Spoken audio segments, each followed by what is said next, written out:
Commercial gas కష్టాలు వ్యాపారస్తులను వెంటాడుతున్నాయి. రోజుకు 102 సిలిండర్లు అవసరం ఉన్న హోటల్స్ కు కనీసం 2 సిలిండర్లు దొరకడం లేదు. తిరుపతిలో చిన్న పెద్ద హోటల్స్ గ్యాస్ కొరతతో ఇప్పుడు హోటల్స్ నడపలేని స్థితిలో చేరుతున్నాయి. దీంతో గ్యాస్ కష్టాలు తప్పడం లేదు. వ్యాపారాలు పూర్తిగా పడిపోయాయి. గ్యాస్ సంక్షోభంపై మరింత సమాచారం తిరుపతి నుండి మా ప్రతినిధి గోపీనాథ్ అందిస్తారు.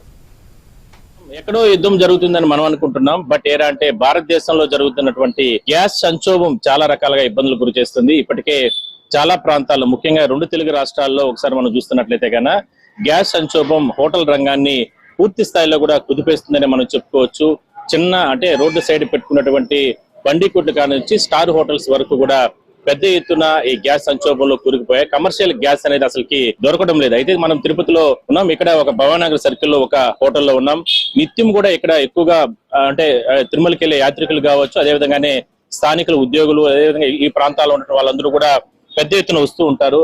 అలాంటిది ఒకసారి మనం చూస్తున్నట్లయితే కన్నా ఈ సమయానికి మొత్తం హోటల్ అంతా కూడా చాలా ఖాళీగా కూడా కనిపిస్తుంది. ఎందుకంటే ఇప్పటికే గత వారం రోజుల నుంచి కూడా ఒకవైపు అమెరికా, ఇజ్రాయెల్ 2 దేశాలు కలిపి ఇరాన్ పైన దాడి చేస్తున్న సందర్భంగా మొత్తం కూడా గ్యాస్ సంక్షోభం కావచ్చు, అదేవిధంగానే ఆయిల్ రంగం పైన పూర్తిగా కూడా దెబ్బ పడిన నేపథ్యంలో చాలా రకాలుగా ప్రజలు, అదేవిధంగానే హోటల్స్ సంబంధించినటువంటి యజమానులు చాలా రకాలుగా ఇబ్బందులు పడుతున్నారు. కోరినటువంటి ఇష్టమైనటువంటి ఫుడ్ తినడానికి కస్టమర్లు హోటల్ కి రావడానికే భయపడుతున్నారు. ఇప్పటికే దాదాపు అంటే ప్రతి హోటల్లో కూడా ఒక మెనూ సిస్టమ్ అనేది కొనసాగుతూ ఉంటుంది. అలాంటి మెనూ సిస్టమ్ పూర్తిగా కూడా అంటే హోటల్స్ నిర్వాహకులంతా కూడా తీసివేయడం జరిగింది. అంటే కొన్ని హోటల్స్ లో మాత్రం ఇప్పటికే కొన్ని రకాల చర్యలు తీసుకుంటున్నారు. గ్యాస్ పూర్తి స్థాయిలో కూడా అధిక ధరలు కొనసాగుతున్న నేపథ్యంలో చాలా రకాలుగా ఇబ్బందులు పడుతున్నారు. బ్లాక్ లో కొనడానికి కూడా ఇవాళ 3,000 రూపాయలు, 3,500 రూపాయలు గ్యాస్ తిరుపతిలో అమ్ముతున్నారు. గ్యాస్ ఏజెన్సీలకు సంబంధించి కూడా ఈ రకంగా ఉంటే ఎట్లా మేము బాడుగులు కట్టుకోవాలి, ఎట్లా మేము హోటల్ నిర్వహణ కొనసాగించాలి, అదేవిధంగానే తమ కస్టమర్ దేవుళ్ళకి ఏ రకంగా మేము వాళ్ళకి ఇష్టమైనటువంటి ఫుడ్ పెట్టాలంటూ కూడా చాలా రకాలుగా కూడా అంటే నిర్వాహకులు ఇబ్బందులు పడుతున్నారు. మరోవైపు హోటల్ రంగం పైన ఎంతో మంది కార్మికులు, చిన్న చిన్న ఉద్యోగులు అంటే పని చేసుకునే వాళ్ళందరూ కూడా అంటే వర్క్ చేసుకుంటూ ఉంటారు. అలాంటి వారు కూడా ఇవాళ రోడ్డు పైకి వచ్చేటువంటి పరిస్థితి కొనసాగే అవకాశం అయితే ఉంది. అయితే హోటల్ యజమానులు ఉన్నారు. అక్క చెప్పండి, మీరు చాలా రోజుల నుంచి కూడా ఇక్కడ హోటల్ పెట్టుకుని నడుపుతూ ఉన్నారు. ఎంతో మంది ఇక్కడికి యాత్రికులు కావచ్చు, అదేవిధంగా ఇక్కడ స్థానికులందరూ కూడా వస్తూ ఉంటారు. ఏంటి మీ హోటల్లో ఇప్పుడు ఎట్లా ఈ గ్యాస్ కి సంబంధించి ఇబ్బందులు ఏ విధంగా పడుతున్నారు? చాలా ఇబ్బంది పడుతున్నాం నాయన. చాలా ఎప్పుడు ఇన్నేళ్లుగా ఎప్పుడు లేదు. ఇప్పుడు చాలా ఇబ్బంది, అస్సలు దొరకడం లేదు. పాపం వాళ్ళు ఎంతెంత దూరం నుంచి వచ్చి అల్లాడిపోతా ఉన్నారు.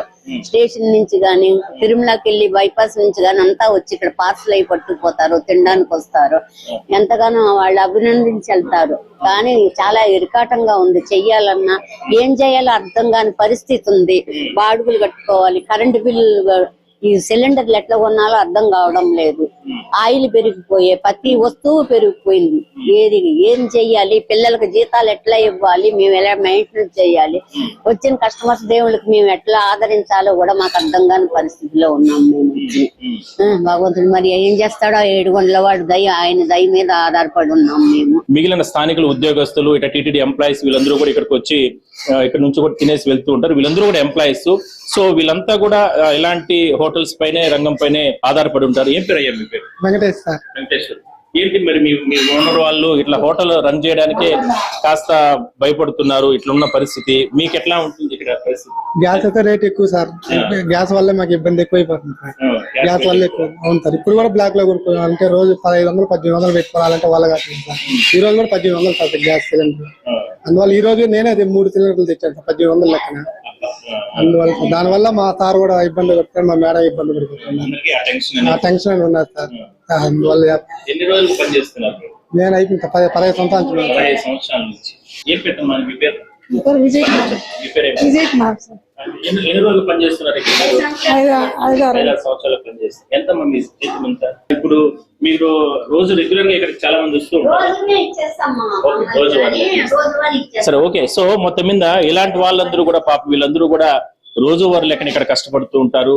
సో నిజంగా ప్రభుత్వాలు స్పందించి వెంటనే ఈ గ్యాస్ సంక్షోభాన్ని పూర్తి స్థాయిలో కూడా అధిగమించాలంటూ కూడా వీళ్ళందరూ కూడా విజ్ఞప్తి చేస్తున్నారు.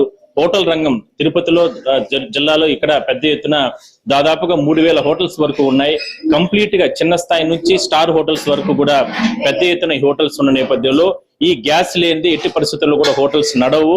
అంటే హోటల్స్ యజమానులు అంటే బతుకుతారనే అంటే ప్రభుత్వాలు అనుకుంటే మాత్రం పొరపాటు.